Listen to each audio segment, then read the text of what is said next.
really matters? That might be the most important question you can ask. So let's talk about it. Welcome to What Really Matters podcast with Karen Wyatt. We're talking about everyday spirituality, which is the inspiration for me to do this new podcast. I believe that we're on the cusp of a potential transformation in our society, indeed for the entire planet. But things are actually really precarious right now. We could go either direction. We could transcend and reach higher consciousness as human beings, or we could devolve into who knows what kind of difficulties and challenges. And I would like to support the idea of transformation and transcendence. And I'm doing that by sharing with you some of the things that I've learned in the past about how to live a more spiritual life and how to move toward higher consciousness, but also things that I'm learning right now, day to day, as I'm just here on this planet in 2021, living my life every day.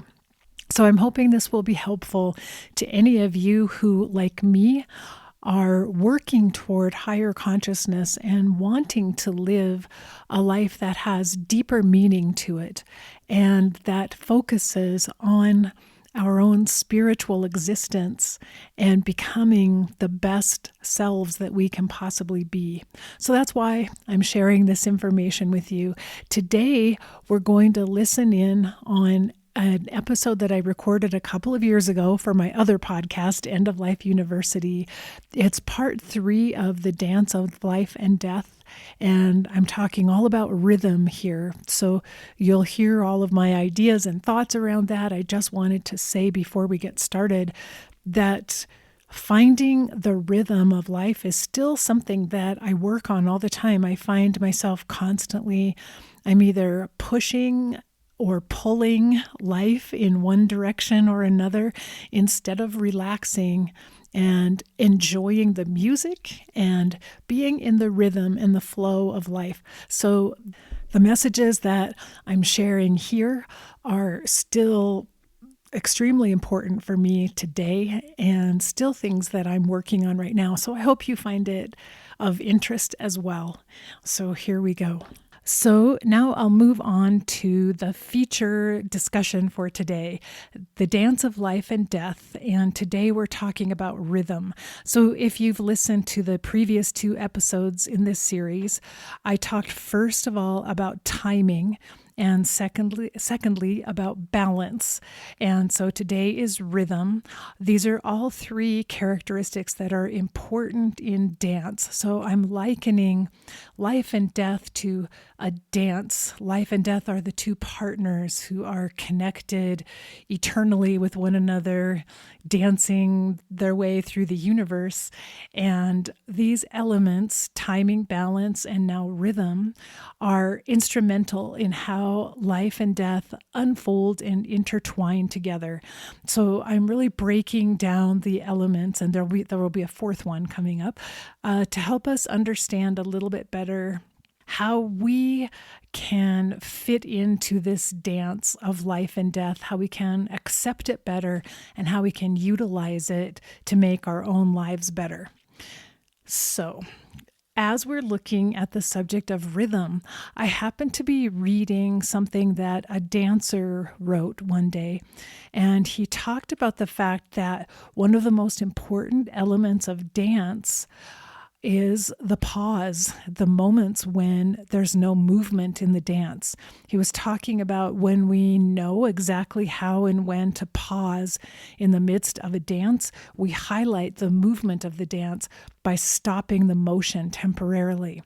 And that really made an impression on me that rhythm really is this combination of movement and pausing, movement and stillness that intertwine with one another and flow together with one another.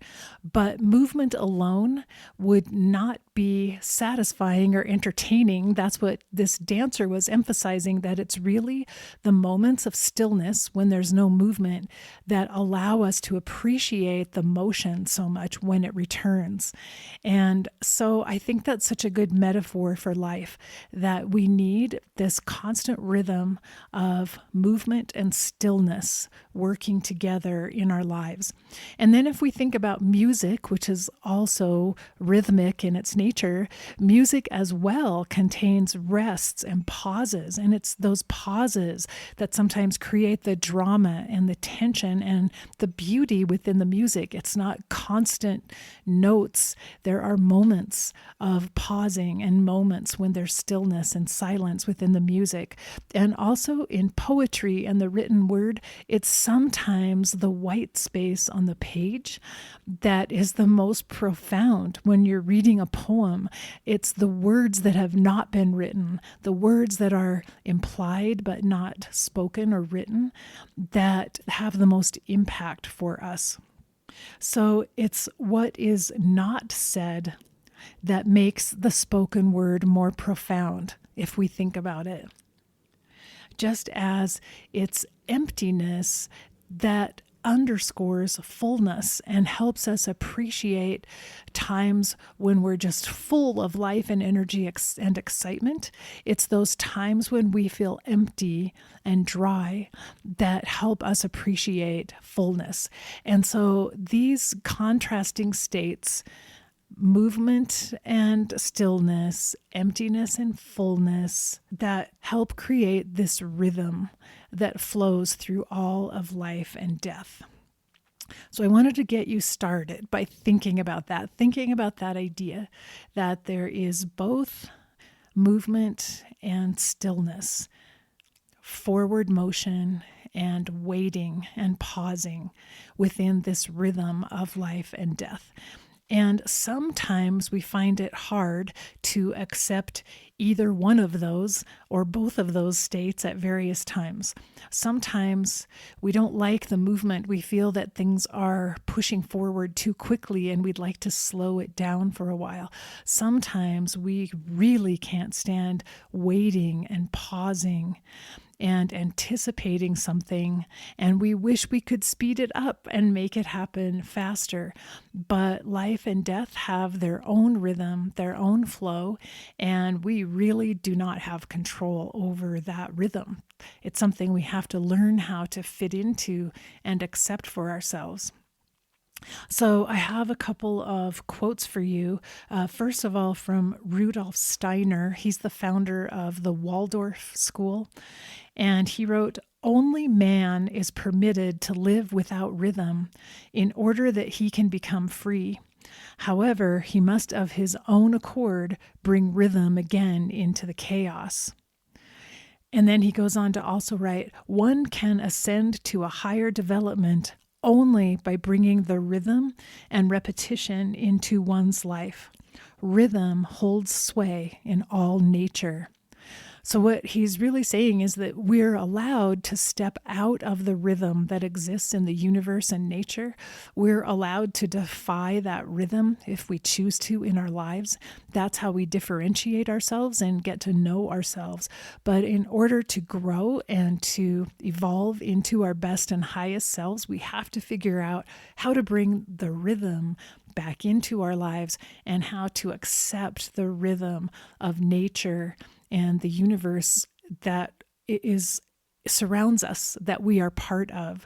So we have to learn how to stop resisting this natural universal rhythm and go with the flow and find ourselves relaxing into the rhythm that surrounds us. So that's what we're going to be talking about a little bit more.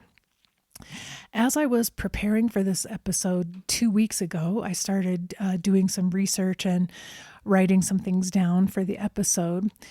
An event happened for my family that brought all of this home to me. My son and his wife have a brand new puppy who about 2 weeks ago had a very serious health crisis and ended up being placed in the little animal ICU, essentially. And my son called me about 1 o'clock in the morning and said the vet isn't sure that he will make it through the night. And so those are heavy, weighty words to hear about anyone that we love. And though this was just a little puppy, he was the most adorable little creature that you can imagine. And he had already just broken all of us open. And we had nothing but pure, unconditional love for him. So that phone call set off a night of waiting, a night of being in a time of pausing and stillness, a night when there was absolutely nothing that any of us could do for this little puppy. We simply had to wait until we saw what happened, until we saw how things unfolded. And so, of course, I didn't sleep all night. I'm sure my son and his wife didn't sleep either. It was one of those experiences of laying there and then thinking, oh, I'm sure 2 hours have gone by, and looking at the clock to see only 10 minutes had passed. It was an endless, eternal night of waiting and wondering what will happen and when will we hear the news of what has happened. And as I laid there and really feeling the pain of this space, when life asks us to pause and asks us to be in this place of waiting where we do not know what is going to happen next. We have no idea. We can envision various outcomes that might happen, but we really have no idea which way it will go. It's an incredibly heavy and painful time, a time when we're just wide open. Our hearts are just leaking out our grief and pain and fear, but our love as well, extreme love, in fact. I found myself just sending to this little puppy like rays and rays of love, like whatever happens next, whatever your journey will bring, I am surrounding you with love. That was the only thing I could do that could bring me any comfort in the night as I waited. And of course, I thought about all of the people all around the world who at that very same time were also pausing and waiting for news about a loved one. And all of those people, while my waiting lasted one night, in the morning, I'll just tell you what happened. In the morning, we got a phone call. The puppy was awake, wagging his tail, and hungry and eating his breakfast. So the puppy is now fine. He made it through his crisis.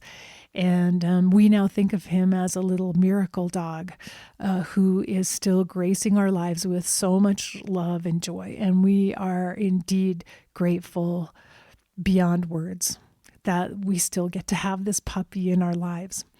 But I thought, of course, I paused for another moment to think of all of the people who not only were waiting that night, but who have waited for days and weeks and months and sometimes even years, waiting at the bedside of a loved one who has been going through a crisis, waiting, not knowing what the outcome is going to be, not knowing what will happen next. And in the midst of that night, as I was feeling my pain, I felt myself connecting with everyone everywhere who was in that same space, as if we were in a liminal space.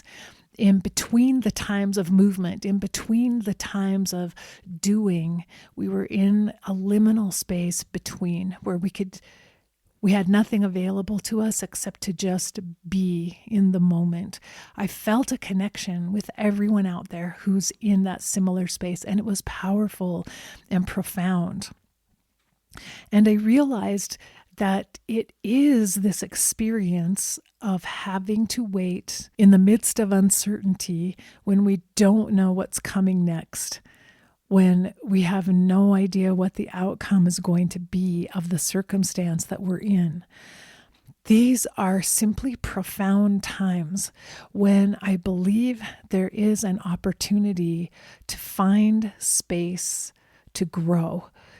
And it's hard to describe, how does this growth happen? How does it actually happen in the midst of that waiting time? And I believe that what's necessary is that we come to an experience or a place of hope where we can acknowledge that there is always hope, no matter how dark, no matter how discouraging the news is, no matter how terrible things look in the moment, there is always hope.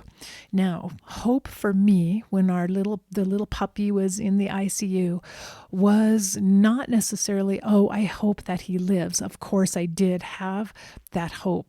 But the hope that sustained me was the hope that whatever happens, may we know that we have been blessed in one way or another. May we know that we've been blessed by the presence of this puppy in our lives for a short time.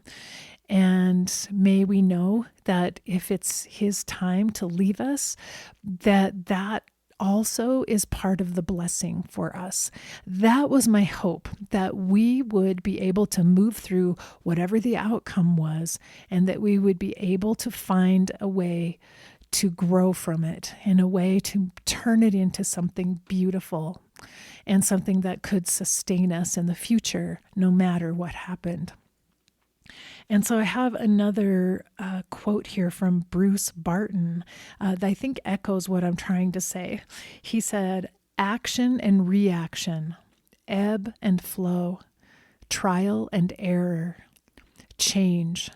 This is the rhythm of living. Out of our overconfidence, fear. Out of our fear, clearer vision, fresh hope. And out of hope, progress." So that was Bruce Barton who wrote that. And I love the idea that we can move from fear to clearer vision to hope. And that hope is what inspires us to make progress.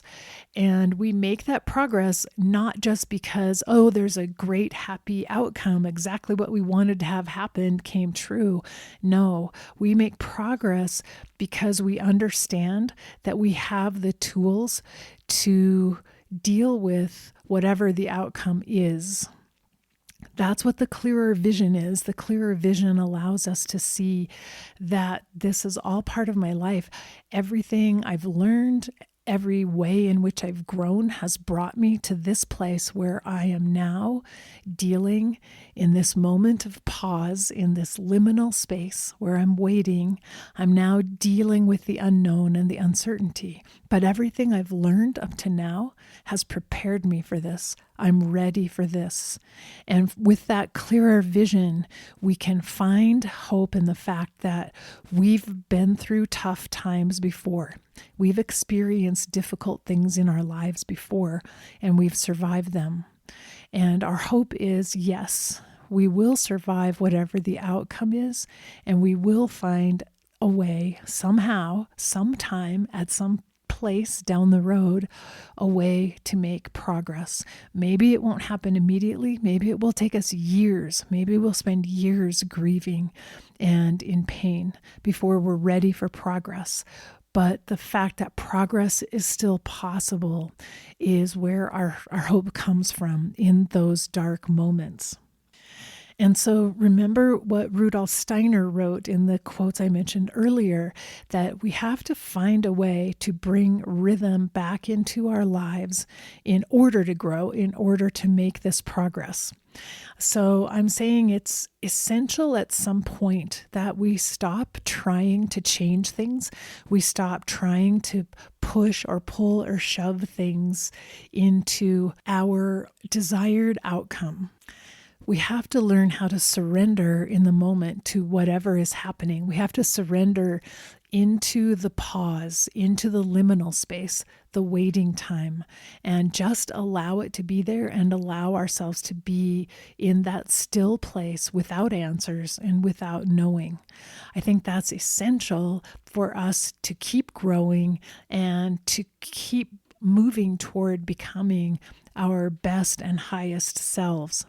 And so I wanted to tell you another story about my mom's end of life. I've talked a lot about the fact my mom died now 6 years ago, and I was there to care for her at her bedside. And I've talked about this experience. It was profound. I've mentioned it quite a few times. If you're a frequent listener, you might have heard me talk about it. But in terms of this idea of rhythm and being able to pause and wait, I wanted to tell you a specific part of the story. And it happened that this was the second to the last night that my mom was alive. She and I had a really profound experience together of forgiveness. And I've mentioned it before. She and I had a long history of a rather contentious relationship with a lot of conflict between us, but also a lot of pain. She and I were very good at hurting one another.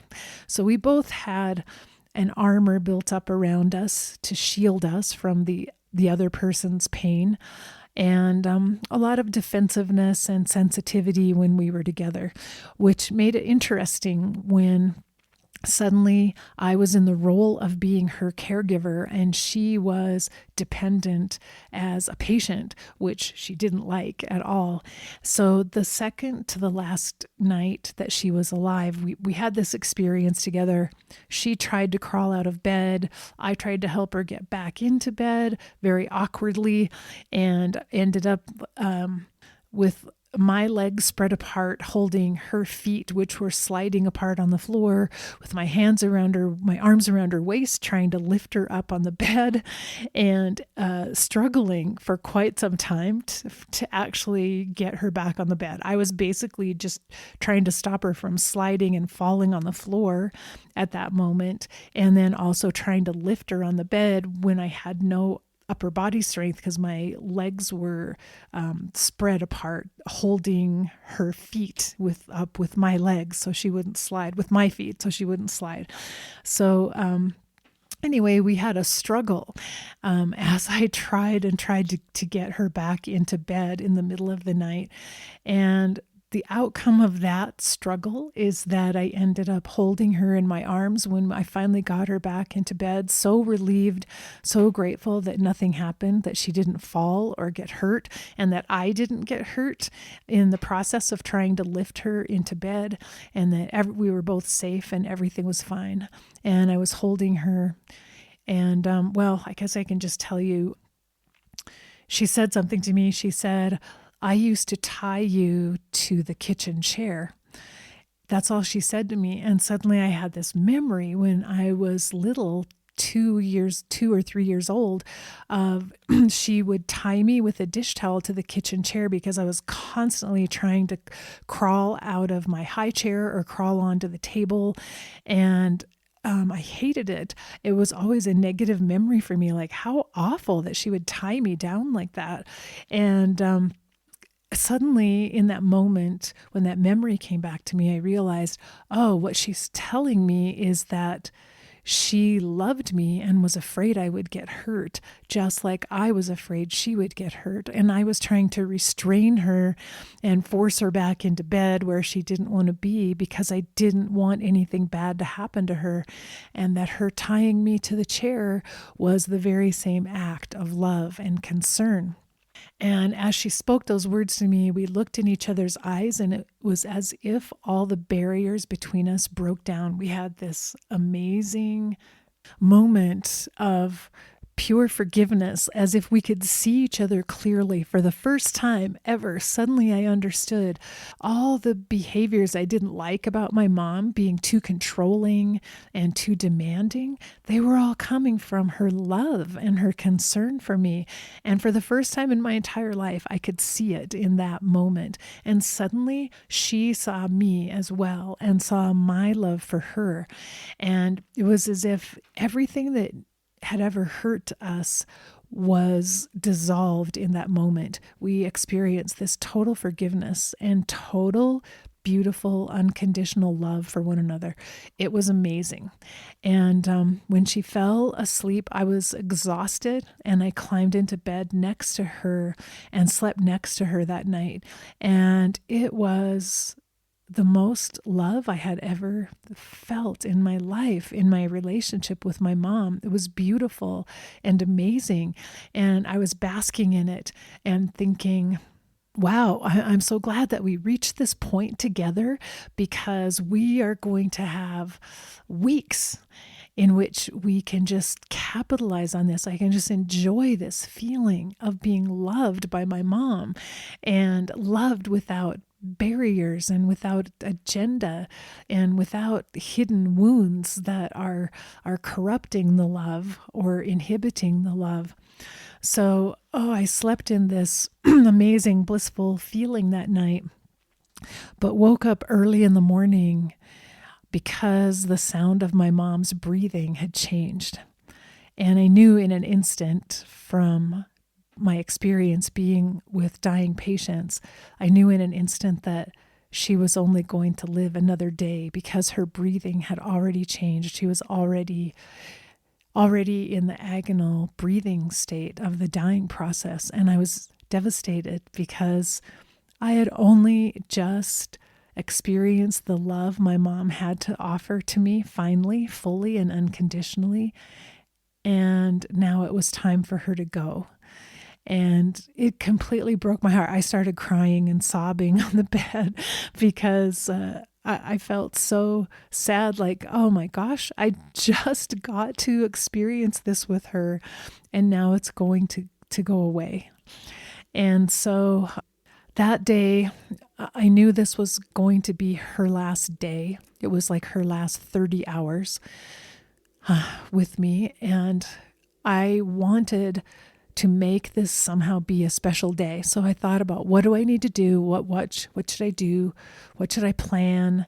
How can I act to make this? This is my mom's last day. It's our last day together. I have to do something special. I was trying way too hard to control the situation.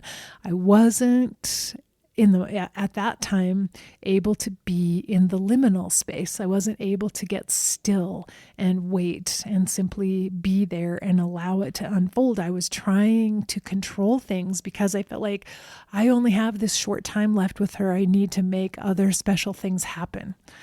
Well, as I was in the midst of that busyness and trying to do something to control how the day unfolded, the doorbell rang. And it was a visitor who came. It was a relative who said, I was out driving to the store this morning, the grocery store, and I got this feeling that I needed to come and see your mom. And so I just drove over here.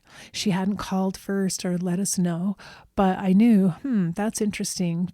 She got a feeling she needed to come. And I said, well, Mom is not awake now. Mom's not waking up anymore.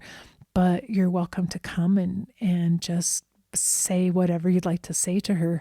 So I ushered her into Mom's bedroom, and I whispered in Mom's ear, just so that Mom would know what was happening, even if she wasn't going to be awake and lucid at that time. So I whispered, Mom, Mary is here. And then I had Mary sit down in the chair next to the bed, and suddenly my mom opened her eyes and turned toward Mary and looked at her with the most amazing brightness in her eyes that I had ever seen. Well, I had seen it the night before when I looked into her eyes, and she smiled at Mary with this beautiful smile, and Mary burst into tears. And that's all. Mom then closed her eyes and turned her head again. And Mary was profoundly affected by that moment. And suddenly I saw like something powerful just happened, and I didn't control it, and I'm not in charge of it. Like, Mom came to the surface. She came back to be present in that room for Mary. Like, something was there that somehow needed to be healed, just like my relationship with Mom had needed to be healed the night before. And it happened in that instant of Mom just looking at her and smiling at her. So Mary, deeply moved, left, and about an hour or so later, another person came to the door with the very same story. I was on my way to do something else, and I got this strong feeling that I needed to come and see your mom. And so, of course, I ushered that person right back, and the very same thing happened. Mom opened her eyes, looked directly into the eyes of this person, and smiled. And again, the same thing. She burst into tears, profound experience of this love from my mom. So that day, I believe there were a total, I didn't actually count, but I think there were around 10 people who came. Some came together as pairs, but around 10 different people who came, all of them had the same story. I don't know why. I got the feeling really strongly that I should come and see your mom. All of them were spread out throughout the day. They didn't all bunch up together, and there was time for rest in between each one of their visits.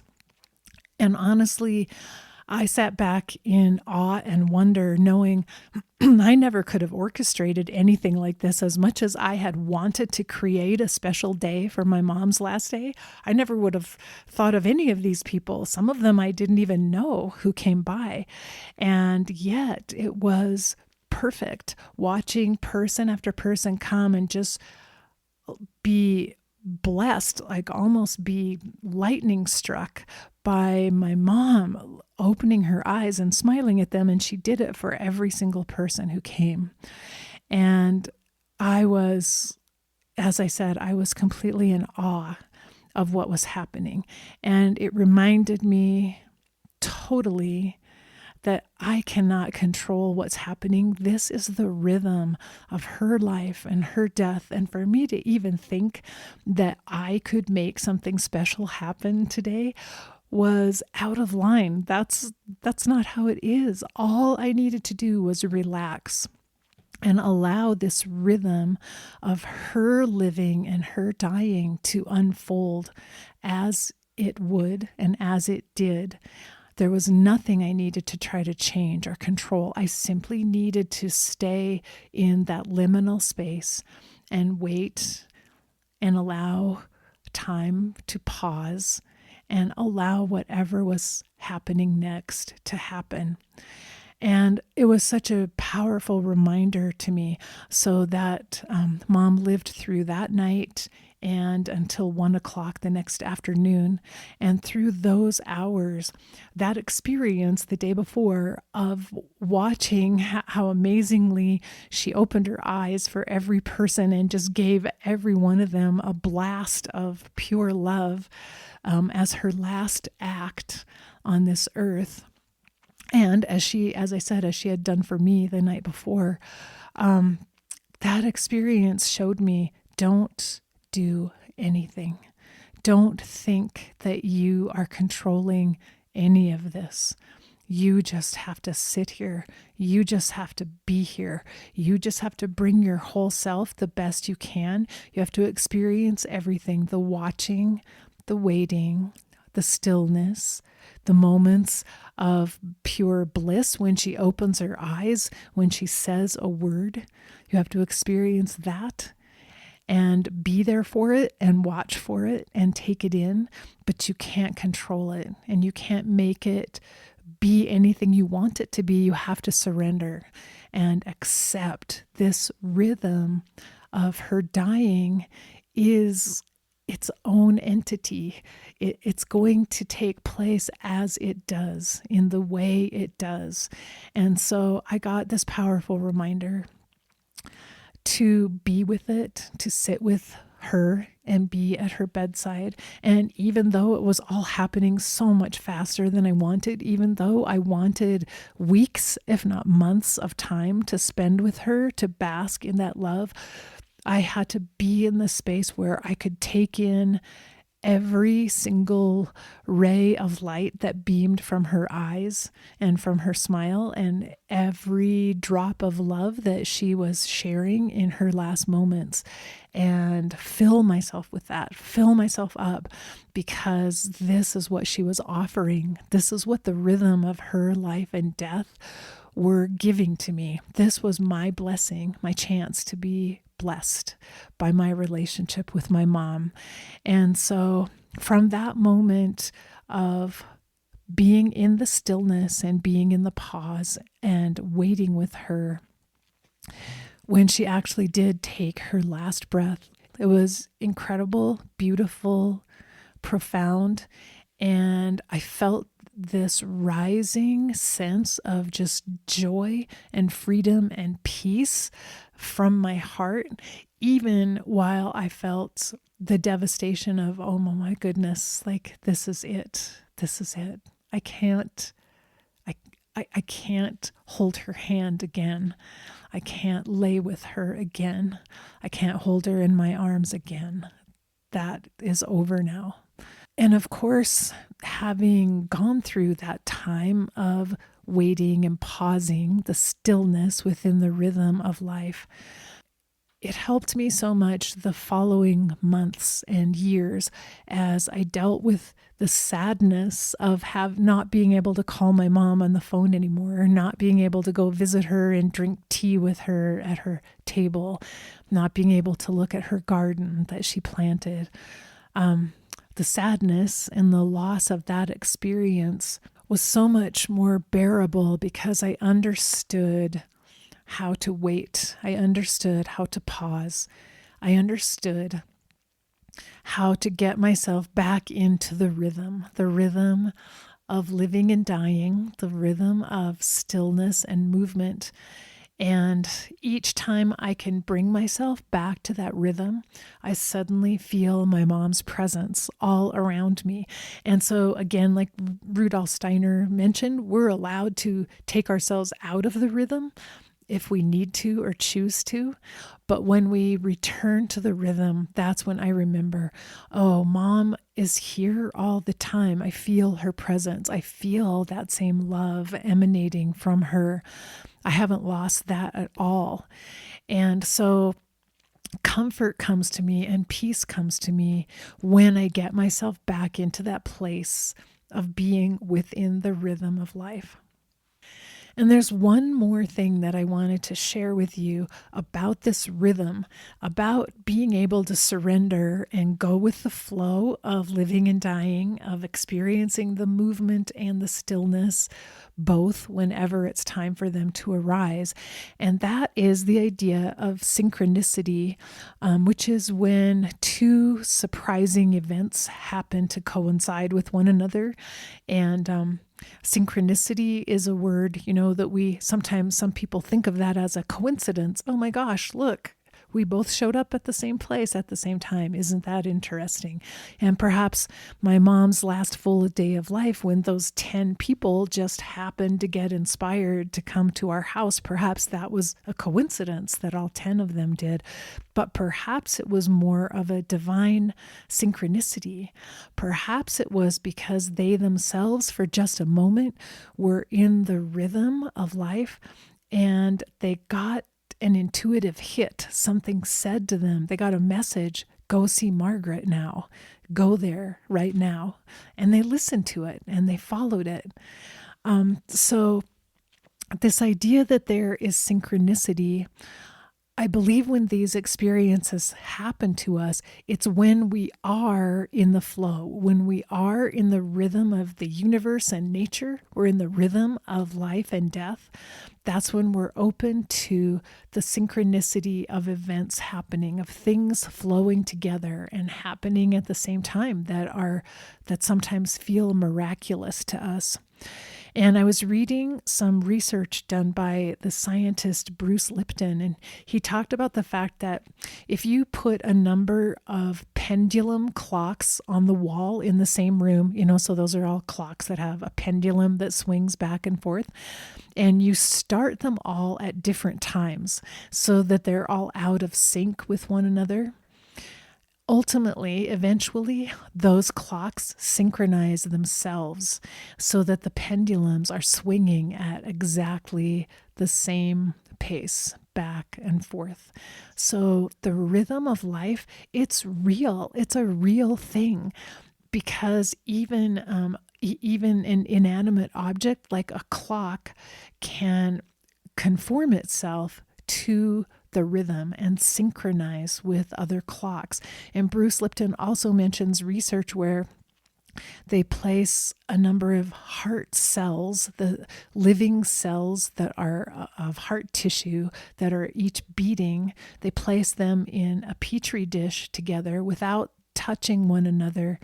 And over an amount of time, those heart cells, which were each beating on their own at a different rate and different rhythm, eventually synchronize so that they're all beating together as one. I think this is something very profound for us to consider. When we're in the rhythm, when we allow ourselves and we surrender to it and we relax into the rhythm of life and death, of pausing and motion, then we have an opportunity to synchronize with other people around us. And that's what was happening that night as I was waiting for news about the puppy.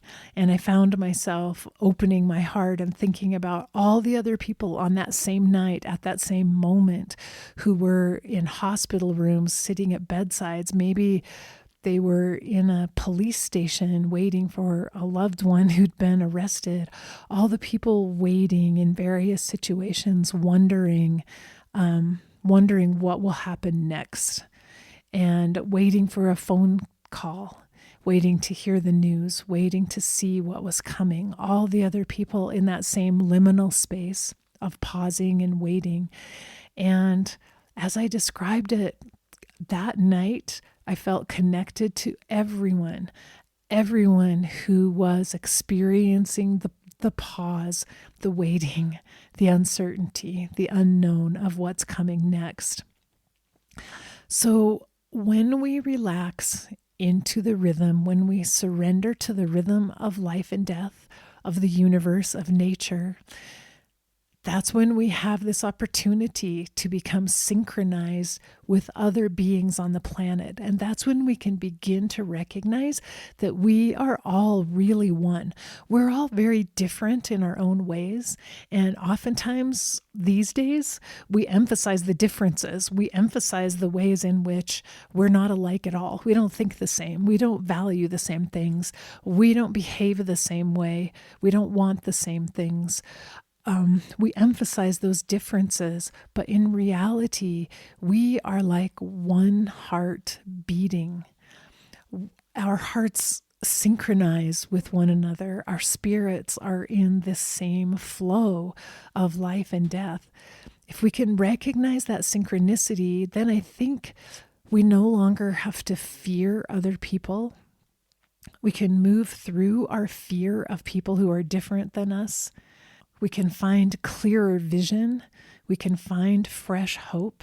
And from hope, we can make progress, as Bruce Barton wrote. And I think that's a message to focus on for today. The reason we learn about living and dying, the reason we're studying it and talking about it so much, the reason we're focusing on it is because it has everything to teach us. Rhythm is one of the elements that's essential for us to learn. The rhythm of being and doing, waiting and moving, stillness and motion. And so I hope any of you listening who are right now in that liminal space, who right now are waiting, not knowing what's going to happen next, and not knowing if there will be a tragic outcome or a joyous, miraculous outcome. That's a very tense and painful and aching place to be. And I understand that fully. I just want you to know my heart is beating with yours. We are sharing the rhythm and the synchronicity of this moment. And I'm sending you unconditional, endless love to surround you and hold you as you sit in the darkness, waiting and waiting. And so I hoped you enjoyed part 3 of the Dance of Life and Death. Until we're together the next time, remember that we're here for love. That's really what this life is all about. So face your fear, be ready for whatever comes your way next, and love each and every moment of your precious life. Bye-bye.